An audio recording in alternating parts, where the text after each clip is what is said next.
Marhaba habibetey. Hello my loves, Marhaba habibetey. There we go. I cannot speak today, which sounded like the best reason to sit down and film a video, right? You're like, I can't speak, no worries, let's film. My reasoning. No, but I wanted to film this video for a little while. I got to be on my good friend Heather and Jen's podcast, Runners Without Limits, which if you haven't checked out, you totally should. I will link it down below. And then on my friend Kristen, Running in Makeup's channel, which also if you haven't checked out, where have you been? I talk about her all the time. I will put that down below. And we were talking about running and virtuals and life and all that kind of stuff.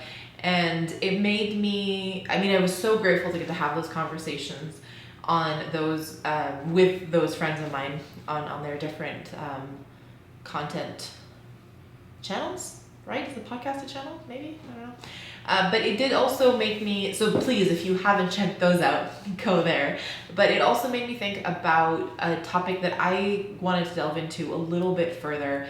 And so I thought I could do that here, right? Because I can decide what I'm going to film. Oh, today's going to be a fun video in my strange mood. Anyways, which was the difference in my two firsts. So I ran a first virtual and a first in-person marathon.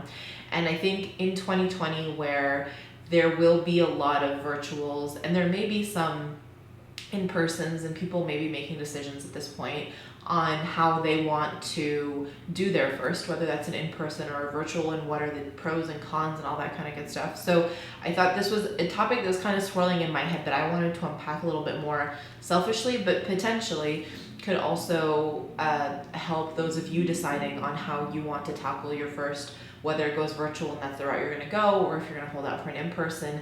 This may be a good touch point and a good conversation we can have. So any of you having this conversation with people in your lives or with yourselves, please leave those down for me below. But in all reality, some of this conversation can also apply for those of you doing your first half or your first 5K or your first 10K or your first miler or 9 mile or whatever it is. A lot of the points are very applicable. So I will try to give you a summary of both of my firsts, like as standalones, and then pros and cons of each. And hopefully this video will have some semblance of logic to it. So my first in-person marathon was the Walt Disney World marathon back in January. And I did not film anything about that actually. I was still kind of on a hiatus from filming, and it was a very personal experience, I think is the best way to describe it. It was very reflective, very inward.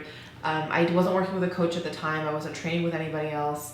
I definitely will say that I relied on Heather and Jen's podcast, Heather's videos, Kristen and Teresa's videos. Those were really great sense of sources of inspiration for me as the training cycle went on, and definitely as the runs got long and the weather got cold here in Western Canada. But it was outside of that, it was otherwise a very solitary experience. So I showed up in January on a freak heat wave. Historically, at least for the last couple of years, it had not been as hot as it was the morning of the marathon when we showed up. And so the heat was something I was not ready for. I was prepared for everything else. The nerves were definitely there, but not as intense as I was expecting them to be. I felt ready, and then I hit the heat and humidity, and I don't know, that race was a very interesting race because of that. It set me back. For any of you that run or even go out walking or what have you, you will know that humidity and heat are walls that will hit you intensely. And my biggest thing with heat and humidity is I don't necessarily, like, my body, without even like talking to me, will slow itself down to preserve a heart rate that is reasonable in that heat. And so I wasn't realizing that my paces were slowing down as much as they were, given what was going on. And so I had heard stories about the balloon ladies and who are the visual pacers in that race, right? So you have to maintain a 16-minute mile pace. They start at the end and they maintain that pace. And if you fall behind them, you've fallen below pace and you may be pulled at any point. So I had heard of them because I'd been doing these races for years, definitely never the marathon. This was my first marathon, but I wasn't expecting them. And when I saw them, it just sucked all the joy and brought all kinds of anxiety into the race. And so the negative self-talk started. I saw them about mile 19 and the anxiety started, and I was just kind of trying to survive the last bit of the race. And so it was an interesting experience. I mean, you get all the fanfare at the finish line, and that was sweet. And my sister was with me, so I got to give her a great big hug. And we got, you know, to wear the ears that you get after you finish and walk around with the medals and have people congratulate you. And so that fanfare was there and was fantastic. But it was very strange. I guess the reason for me painting that side of the story was that, yes, it was celebratory, and it was big, and it was bright, and I have all the merch and the gear and the like sticker for my car and all that kind of good stuff to celebrate that I did it. But I felt that the joy of it was robbed of me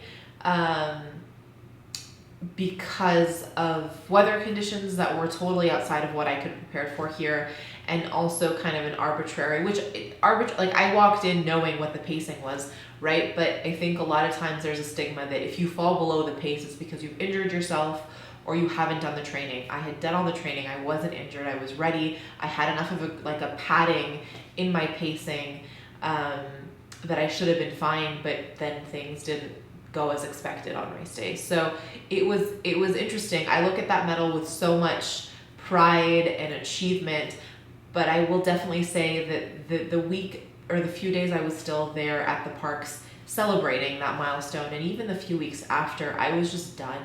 I didn't want to run. I didn't want to get out. I felt broken. They talk about race day being the victory lap after all of your training. It's not the event. Like, the event has been all your training. This is your victory lap. And I just felt like something got taken away from my victory lap. So I do have it as a goal in my mind to get to redo an in-person marathon, because I want to get the experience that I was after. So when it is safe to do so, I will re-race a marathon in person. But that was kind of my experience, was that there were parts of it that were great. What else do you get to go and have people standing on the side cheering you on? And so there were really beautiful moments of it. But I think the crystallizing thought was with 6 or 7 months of an endeavor that was very much about me and myself, and measuring my success and my achievement as a very solitary activity, which is actually part of the reason I love running, is because I'm not a competitive athlete by nature, but running has been something that I've loved to do because I only have to compare myself against myself, and I get to celebrate my achievements versus on milestones that I set, you know, not in comparison to anybody else. I felt that race day to some extent took that away from me. And so my in-person experience was lovely, but it left me wanting more. And that's where the virtual component came in. So like a lot of us that run, I have so many medals and bibs and things from all these other virtuals that I've been doing since March. So I've done 5Ks and 10Ks and halves, and they've all been fun and they've been lovely.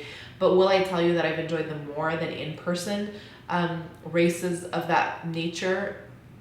The answer is no. And it's really because I haven't been treating them as race days, as proper race days. I've been, you know, showing up, putting in the mileage, posting something about it, and taking the medal and hanging it, or, you know, and what have you. But the only real race that I properly treated so far, as though it was a real race day, but the only difference is I was the one organizing the course and the support, and I didn't have like a official finish line, was the Banff Virtual Marathon. And I will tell you that race, that virtual marathon, gave me everything I wanted that I didn't get the first time around. So yeah, sure, there wasn't a great big finish line, and there wasn't a merch stand where I could buy all kinds of I did it shirts and hats and what have you.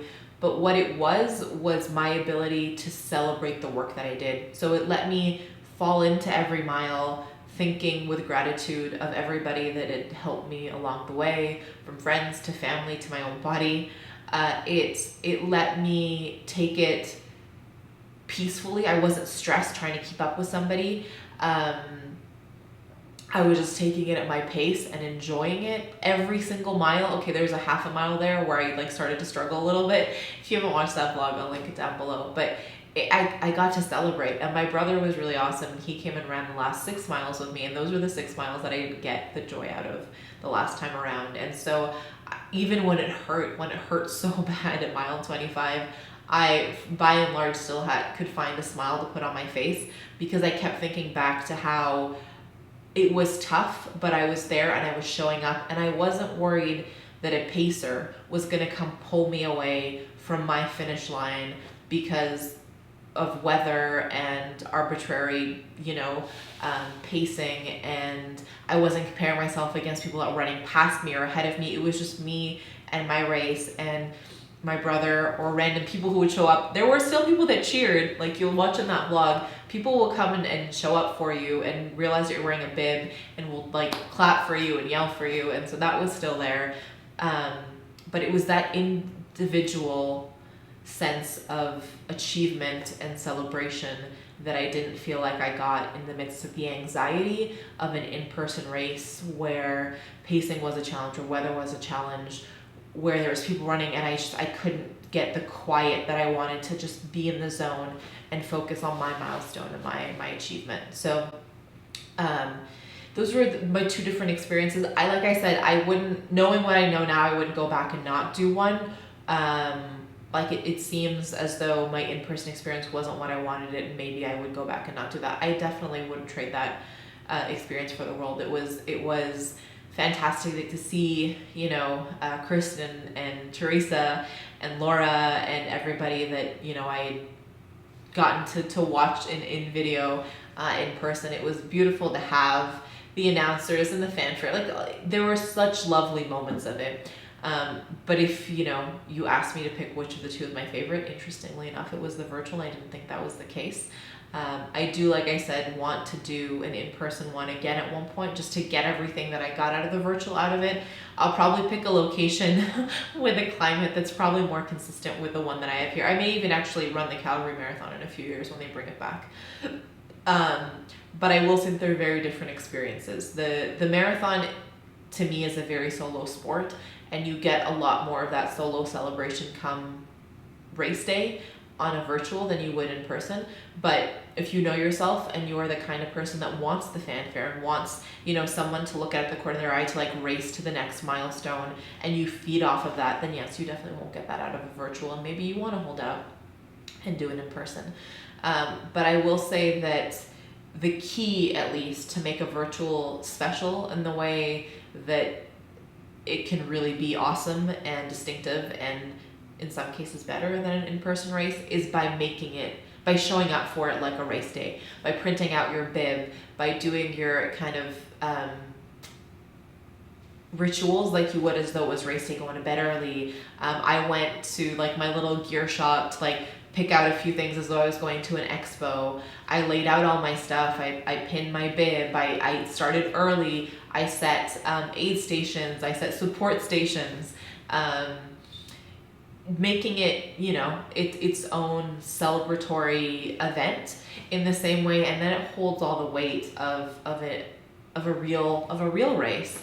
It's just you're your own race organizer, which can be really cool. So yeah, I know I told you I was going to give you summaries of both races and then give pros and cons, but I feel like I did both things at the same time.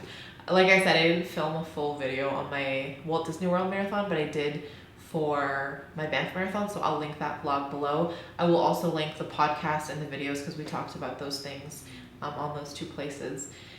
And yeah, I guess if you're struggling, I hope this provided you with some insights on the 2. So I got to do 2 marathons for the first time this year in different ways, and kind of my experience with them. So maybe that's beneficial or helpful.